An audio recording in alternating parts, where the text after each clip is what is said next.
So in this episode, we're going to be watching and talking about how to roam, how to gank in the early game, how to transition between lanes, how do you make sure your roaming is effective, and how do you make sure that the other team doesn't counteract you, and how do you make sure it's fast? Because these are basically the things that make sure that whatever you want to do is going to be successful. Is that when you play against good players, players that are aware of your positioning, you have to be fast. You have to do things that they don't get the chance to really understand what you're doing. This basically means you have to be very impulsive. This is a general thing about position 4 is that a lot of the heroes you play you have to play on impulse because you're playing initiation. You're the one that's starting the smokes. You're the one that's running between lanes and starting everything. So when you get an idea, you have to decide instantly if you want to do it or if you don't want to do it. If you get an idea and then you'll be like, oh, hey guys, can we do this? And then there has to be a response, it becomes very slow. But if you have an idea, you tell your team, let's do this now, come. You guide your team. This will make sure that it's fast. I'll be showing two examples. One example is from solo queue, where I'm playing Earth Spirit, and I'm going to be showing why it's important that you play fast and you make your rotations fast instead of just running between lanes. Sometimes you have to TP. And the other example is against Secret, which is from the last major we played Secret in the finals. So this is against the pro team where I'm going to be showing small details and made sure that I was successful in the specific replays. From the start, I roll out. This hero has an ability to make sure that you can get wards out early. I was able to roll out this game twice to get this ward before the other team came out. This just means that I will see their position 5 most of the time. I will know if he's pulling. We got one bounty rune here. We didn't want to contest this. So I'm playing Earth Spirit, and this is not a strong laner, and Bane is a very strong laner, laning position 5. So I don't want to be fighting this guy on lane. I don't want to be playing. I don't want to play this lane 2v2 and let this guy bully me while my Slider is having a hard time against Troll, because they have Troll and Bane, which is a really strong lane. They have 2 range heroes, we have 2 melee heroes. Generally, you don't want to contest that. One thing about Troll is that he can't really tank the creeps in tower because he's range level 1. We pull this wave. Usually, what you want to do is that you want to hold the wave here, which means that you deny, or you have basically 2 creep waves fighting in the middle between the towers. But in this case, what happened is the Troll pulled the creeps here. So I have to make sure that I understand what this guy is doing with the creep wave that he has coming on him. Because when you pull his wave, he has a creep wave here. So I pull it into tower. It makes sure that I get my level 2. And what happens here is I go to base. I'm level 2. This is a really good timing for Earth Spirit. You have your roll and your kick. This is basically your early game combo. And I look at mid and I see this guy. This guy is super aggressive. He's less than half HP and he's an SF. He has no way to get out. So instantly, as soon as I see this guy, he probably already messed up because he should know that I'm going to base. Somebody from his team should have told him that I'm missing, and he's playing this aggressive. So what ends up happening is that my Zeus ends up actually giving this guy a chance to commit, which is unfortunate. So my Zeus dies. I end up getting the trade kill. So this was it would have been a successful rotation, but my Zeus ends up dying. It's like not much you can do about it. Sometimes the core you're playing for is going to misstep, it's going to die. It's really good for me because my Zeus is dead. I get a full wave of experience, I get the solo kill, and all of a sudden I'm level 3. So I'm level 3, I have Windlace, I have boots soon. You can see here that my net worth is really good. My net worth on the team is 2nd highest because I got 1 free wave here, and then I got a free wave here, and I got a solo kill basically. So far this early game has been really good. After this happened in mid, after we got this kill, I understand that this guy knows that I'm around mid. This guy knows that I'm a threat to him because he just died. So I go top. This is basically not what you want to do, but sometimes you want to help where you can. And in this case, I can't really gank mid. This is not really a lane that we can kill. When I rolled on this guy, I didn't hit, but even if I hit it, he's not going to die. So it's mostly about pressure. If you can't kill and you're playing a hero like Earth Spirit that wants to roam, you want to be pressuring and helping your lanes. So in this scenario, I just end up pulling the creep wave. That means my Slaughter gets a full creep wave here. He just has to run there. He gets a full creep wave, and I have space to do whatever I want. So at this point, also important for position 4 is to check the runes for your mid laner. Most mid laners want bottle. My Zeus has a bottle here. I told him go check bottom rune, and I check top rune. So here it ends up being top. I take it. I know this guy sees me probably, or he knows that I'm checking the top rune, so I just roll on him to see what happens. So nothing really too exciting, and at this point you have to look at the time. It's 4 minutes. I just took the rune. Next up is bounty runes. In the early game, you have to think about minute 5. Where can you get a kill? Like, what bounty rune do you think you can get, or where can you have an impact? So here I see a chance to kill this guy because my Zeus is level 4.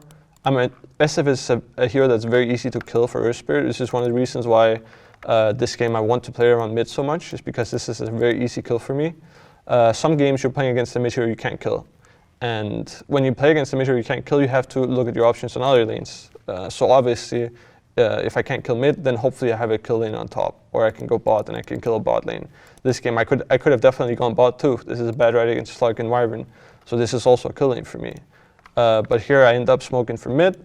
There's a couple reasons why I do this. One reason is it's almost bounty runes, which means my Zeus has an empty bottle, SF has a bottle, they both want bounty runes, and they both want to push out the wave, which means this guy has to kind of be here. He can't leave, because if he leaves, the wave is going to go into tower.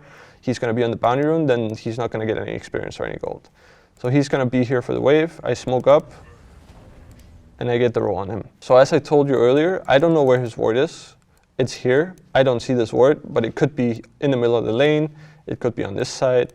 I have no idea. So basically, you have two options from Earth Spirit's side of you where you can gank him from. You can gank him from these trees, which I did the first time, or you can smoke yourself and you could go like this. This is the best angle for Earth Spirit to roll on, is when you go on the lane. Because if you go from the side, you can see this guy's going to be moving like this, up and down on the lane. If I roll in from the side, there's way less chance for me to hit him. And this way, it ensures me that I have an angle that covers most of the lane. I will be able to hit him like a lot easier. So the smoke enables me to get the best angle on him. I hit the roll. He's pretty easy kill for us. Even if he doesn't die instantly, we can just run him down. And this time my Zeus doesn't die, luckily, so it's a better trade for us. And in this case, like, it means that my net worth is super good. I'm actually higher than our Slark, which shouldn't be the case, but I'm level 4 at minute 5, and it makes it so that I have time to make it for the bounty runes as well. The timing of the smoke was really good for me because I got the kill in SF, and I still had time to help my team on the bounty runes. A good way to look at which areas you want to play in is looking at the matchups, like looking at which heroes have a play against what you want to do. So in some games, you're playing against cores that you can't kill. You can't, like, let's say you're playing Tiny, you can't run behind them and toss them and then they're dead. TA is not that hero because she has no way of getting out. But if you play against the Queen of Pain or Puck that has an ability to escape, or Magnus that can skewer away, these are lanes that if you go to this lane, it's going to have minimal impact. And at the same time, you have to also consider that if I'm sitting on the lane and the Absol is not here, maybe he's sitting bot, he's harassing Ramses. That means that Ramses has a bad lane and I'm just sitting mid, right? But if it's a Magnus or a Queen of Pain, I can't kill this guy. Even if you're roaming or ganking and you don't have a lane, you still have a responsibility in terms of making sure your lanes are going well. It's a different way of looking at it. You're not a static laning, but you have the responsibility of making sure that they react. So in this game, I'm already doing my job just because Yapster is sitting mid. So we're basically trading 1-to-1. This is basically a 2v2 lane where he's trying to counteract me and bot is a 1v1.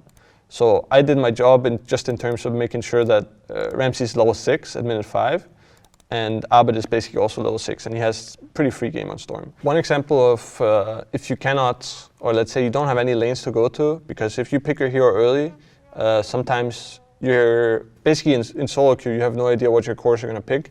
You don't know if they're going to pick heroes that make you able to kill what they're playing against. It's just sometimes it's going to happen that you are playing an Earth Spirit and mid laner is not killable, your off lane is a bad matchup, and your safe lane is like very farming. So basically the same case as in the game against Secret where TC is playing Naga. That is a lane I can't go to. I can't really kill there.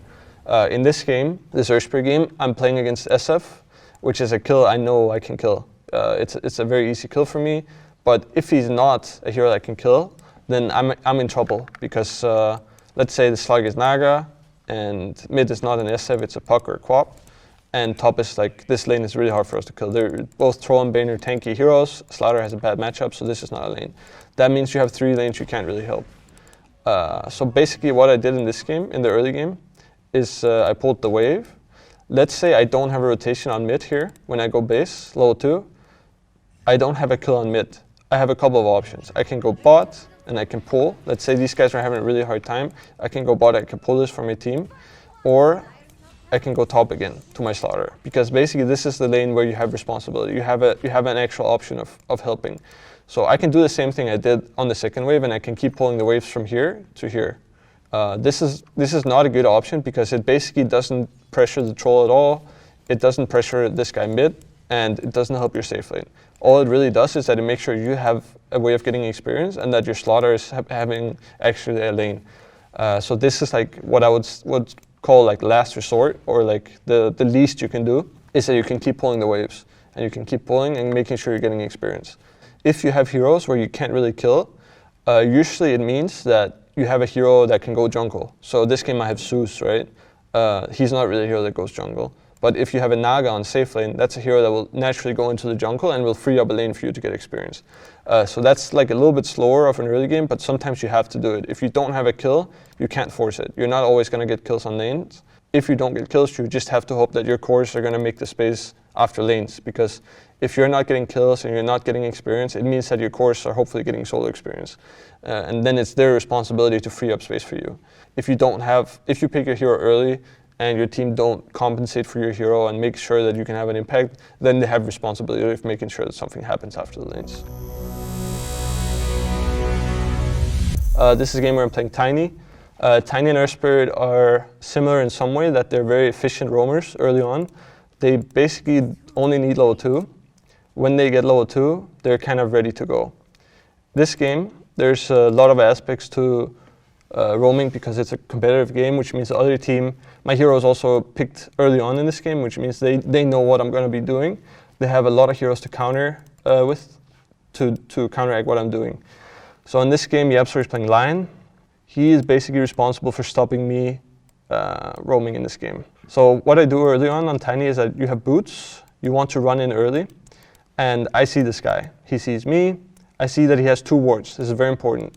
So I saw that he has 2 wards here, and I'm going to put fog for us so we don't see them. Okay, so here I saw that he had 2 wards. I don't know where he placed it yet, but I know he has 2 wards online, which is a lot of information because he's their position 4. I know in which area he is and where they have 2 of their wards. So I know they don't have any wards top because this guy had both the wards from the start. So time goes on, I see him here again, and I see 0 wards. It's a lot of information again, that this guy doesn't have any wards on him, which means he plays 2 wards in this area down here, in this area. I bought a sentry, and I took an educated guess, you could say. I put a sentry that's going to cover most of it because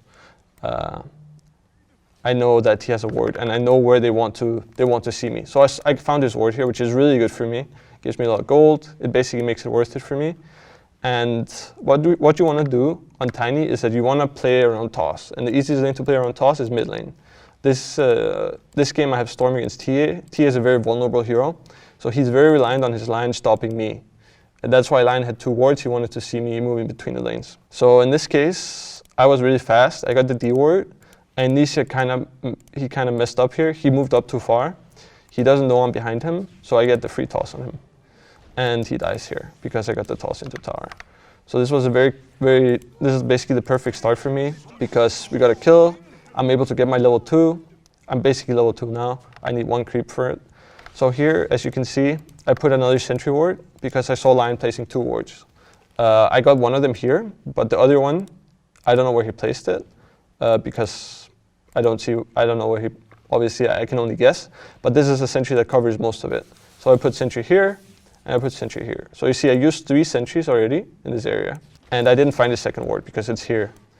So what happened, this is a Lion actually gave the ward to TA and he placed it here. So it's a little bit unfortunate, but at the same time, it still does a job for me because I know they don't see me here now. 100% they don't see me because I have 3 sentries. This is just an example of making sure that you understand where the other team has vision.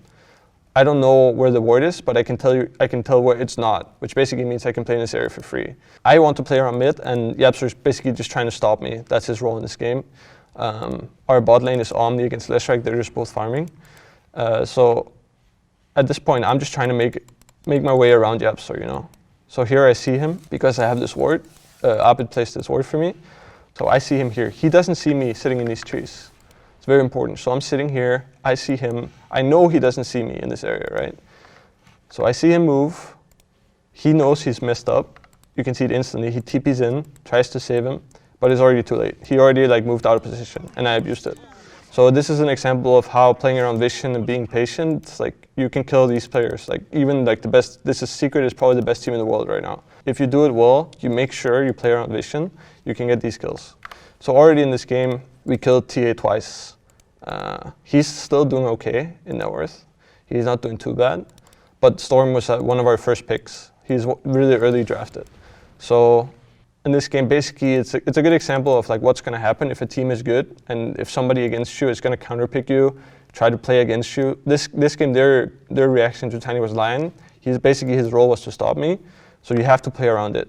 Some games it might be hard for me to do this. Like we might have a different matchup mid. Let's say Nisha is playing Puck or Quap.